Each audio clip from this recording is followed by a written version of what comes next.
I'm back, and today, yes, people are still making games for the ZX Spectrum as we speak, and even organizing competitions for them. We're talking about YRGB, which is an international retro game development competition specifically for the ZX Spectrum. And this year's winners have just been announced last month. I can tell you that these modern games are actually really good. And in many cases even better than the games from back then. Let's all turn on the tube. This is hot dog soup. A quick search on Spectrum Computing reveals that since 2020 over 1700 games have been published. Of course these aren't all that great, but that's why we have the YRGB competition. And this has led to many wonderful games that can easily beat the greatest games of the original ZX Spectrum commercial era. Yes, easily. Because modern games for the Spectrum are often created using the latest programming techniques that didn't exist back then, and also feature modern game mechanics. They mostly are fully optimized for original hardware, so yes, you can run these games on your 40-year-old Specky. And I even dare to say that these games are better than ever before. And if your Sinclair magazine, for example, would still exist today, the points out of 10 rating wouldn't be enough. I think by now they should be able to go to 11 or 12. If Crash magazine were still around today, well, they are still around today, but they really should go to 110 or 120% for their Crash smashes. That is how good modern Specky games can be. But why then? Why don't we hear a lot about these modern games? Well, for one, most modern Specky games are made in either Russia or Spain, and a lot of them simply aren't in English. Another thing is that a lot of the developers hang around on Telegram, which is an obscure messaging service, and VK, a Russian version of Facebook. Anyway, the YRGB competition is ran by Yandex, which is a large Russian internet company. And specifically by Mr. Mikhail Sudakov, a mathematician, half programmer and half journalist who loves the Specky a lot.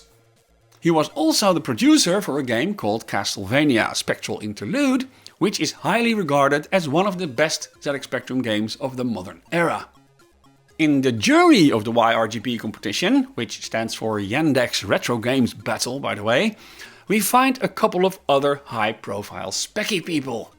There's Oleg Senin, co-author of several Specky games, as well as Alan Turvey, who almost single-handedly keeps the ZX Retro scene alive, creating many new releases and reimagining existing games. Then there is the team of El Mundo del Spectrum, the most well-known Specky media company in Spain. And André Leão from the Portuguese blog Planeta Sinclair. Then there is Simon Butler, who started at Ocean in the 80s and is credited at hundreds of other games. And of course Mark R. Jones, this guy, a prolific Specky graphics designer who started working at Ocean when he was only 16 years old. He's very active in the retro gaming scene today, and apparently he's also a very nice chap indeed. Later in this video I will explain why I should be in the next jury, but for now let's have a look at the 2025 edition. The YRGB competition has a website in 4 languages, but unfortunately their social media presence is in Russian only, which is of course bad luck for us Dutchies who only speak Dutch and English and French and German, and also of course for British people who only speak probably something else than British English, I don't know. But the point is, we don't speak Russian, so that's why this competition is so hard to find. So let's have a look at this year's games and play them. All of these games can be downloaded and played on the YRGB website, link in the desk. Ranked 15th, Gunman Messiah is a vertical bullet hell shooter, which isn't really that good, but hey, it's a 16K game that runs on the least powerful Specky there is. Generals is a strategy game written in BASIC, so it is very slow, but it can be addictive for some players as long as you can read Russian. Another basic game is Attack, a turn-based tactics game which didn't really impress the jury, but is sort of nice. At number 12 there is Night Train Deluxe, a concept game that wasn't quite finished in time and offers a basic 3D railway building simulator. Extra points for offering 3 languages to play in, including English. Galactic Nexus is at number 11. It's an average horizontal shooter, but it has some awesome music and tunes. The number 10 spot goes to DS Bodyguard, a Lode Runner style platformer that is controlled using some sort of point and click system. Unfortunately, unlike Lode Runner, it isn't running at all, as the game is very slow. Frostland is the number 9 this year, a civilization-style strategy game that scores points for originality, but hey, it's still a strategy game, and who on earth plays those, am I right? Runaway Nose, yes, you heard that correctly, is at position 8. It's an adventure game with multiple endings, and it's sort of wacky and weird. It lacks in sound and music, but it is about a runaway nose, so why not play that? We reach number 7 with SimCity, a SimCity style strategy game which is technically impressive but does lack in sound. And of course this leads me to the question, when are we going to get to the good games? Well, here they come. At number 6 we find SevenBloks, a modern speedy puzzle game, which is very addictive even though some of the jury found it too easy. The graphics are wonderful and colorful, and there's even sampled sound effects. The number 5 position is Cubanoid, a column style puzzler done in a simple way, but it is very addictive. The graphics are nice, nothing special, but the 128K music is absolutely fantastic. At number 4 we have Escape from the Twilight Castle, a colorful game with lots of challenging puzzles. The object is to unlock a key and escape each level by directing enemies into traps. The enemies move along with you, however, mirroring your direction, allowing you to clear the level. This game destroyed my brain straight from level 1, so that's how challenging it is. But it is a very lovely game. By the way, if you're interested in more top 10 lists, I made a video about the greatest ZX Spectrum 16K titles, link in the desk. And a top 10 list of the best Sam Coupe games is coming up on this channel. In the top 3 we start off with Travel Unlimited, a sequel to Travel Through Time from 2021. In this Chase HQ style racer, you simply have to drive as fast as possible, reaching checkpoints within a set amount of time. This game is what Outrun should have been, with smooth graphics and actual speed. A technical marvel for the specky, and it even runs on 48K.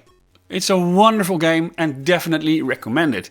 And it was made by an illustrious specky developer duo named Manu and Kit, who also created the excellent Travel Through Time Volume 1 Northern Lights, as well as Asymmetry, which is the game that holds the number 2 YRGB spot. Asymmetry is a beautifully designed platformer that eliminates color clash completely and offers great music while you bash around sort of horizontally, but sometimes vertically, shooting anything that moves. It is balls hard sometimes, as bits fly around the screen all the time, but it is highly playable. It reminds me a little of R-Type, but with even more spectacular technical features and excellent programming. It's definitely worth a try. You should actually play this today.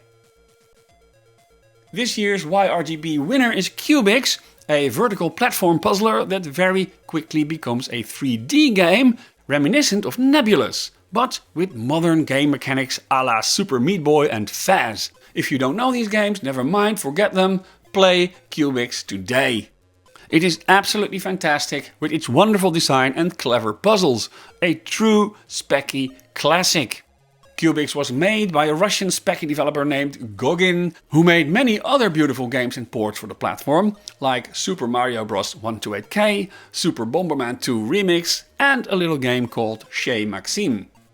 Cubix not only won the first place as determined by the jury, but also got the Audience Choice Award. Definitely worth a look if you're into the ZX Spectrum, especially if you think, well, nah, I'm more interested in the old games. No, play this game today. And yes, Cubix is actually better. The YRGB awards show us that wonderful specky games are still being made today, albeit inside of a sort of Russian, Spanish, Portuguese community that maybe is a bit hard to find if you don't speak those languages. Maybe Mr. Surakov or Yandex will consider me as a juror in the next edition of YRGB, so we can connect more countries and languages to the whole modern specky gaming retro community. And before you say, well, why would we invite you? Well, I had 8 letters published in your Sinclair magazine, and also I am the graphics designer for a game called Bats and Balls, which was a 1992 Sam Coupe game. And as you can see, my style and quality is very similar to that of Mark R. Jones.